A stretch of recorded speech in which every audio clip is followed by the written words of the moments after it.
Hello guys. 26 जुलाई दैनिक जागरण संपादकीय जिसकी speed होगी 90 शब्द प्रति मिनट। डिक्टेशन स्टार्ट होगा 5 सेकंड बाद। आप इस डिक्टेशन की पीडीएफ और हार्डवर्ड की आउटलाइन डिस्क्रिप्शन से डाउनलोड कर सकते हैं। स्टार्ट। संयुक्त राष्ट्र की आतंकवादी संबंधी रपट में यह दर्ज किया जाना गंभीर चिंता का विषय है कि केरल और कर्नाटक में खूंखार आतंकवादी संगठन इस्लामिक स्टेट यानी आईएस का मजबूत नेटवर्क है। इस पर हैरानी इसलिए नहीं क्योंकि इन दोनों राज्यों में आईएस के कई सदस्य और समर्थक गिरफ्तार किए जा चुके हैं।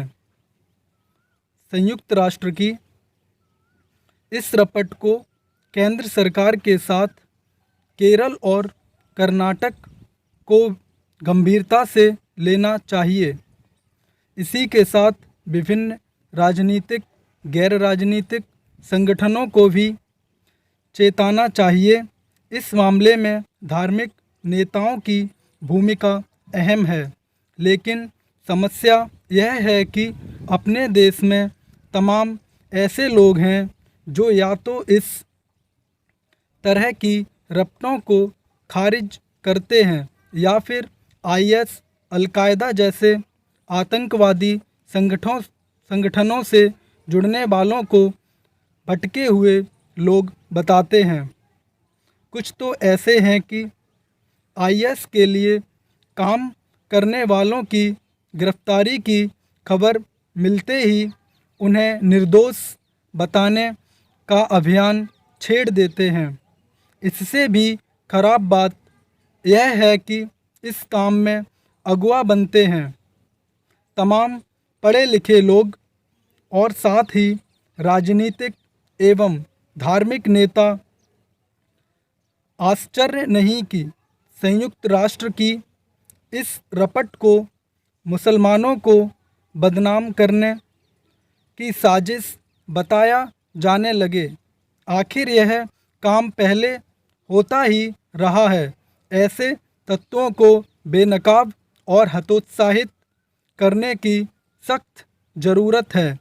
इसमें देरी नहीं की जानी चाहिए, क्योंकि संयुक्त राष्ट्र की रपट यह भी कह रही है कि अफ़गानिस्तान में अल-कायदा की एक टोली में भारत, बांग्लादेश और पाकिस्तान के सदस्य सक्रिय हैं और वे इस क्षेत्र में आतंकी हमलों की साजिश रच रहे हैं।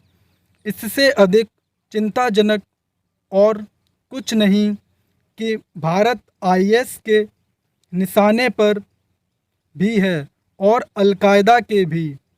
संयुक्त राष्ट्र की रपट से यह भी स्पष्ट होता है कि आईएस और अल-कायदा के कमज़ोर पड़ने के दावे सही नहीं हैं। भले ही आईएस सीरिया और इराक में कमज़ोर पड़ गया हो, लेकिन उसने दुनिया के अन्य इलाकों में जड़ें जमा ली हैं। इनमें अफ़गानिस्तान प्रमुख है, जहां सक्रिय तालिबान किस्म किस्म के जिहादी संगठनों को संरक्षण देने में लगा हुआ है। दुनिया को इसकी अनदेखी नहीं करनी चाहिए कि जहां तालिबान को संरक्षण देने का काम कर रहा है पाकिस्तान, वहीं उसका आका बना हुआ है चीन।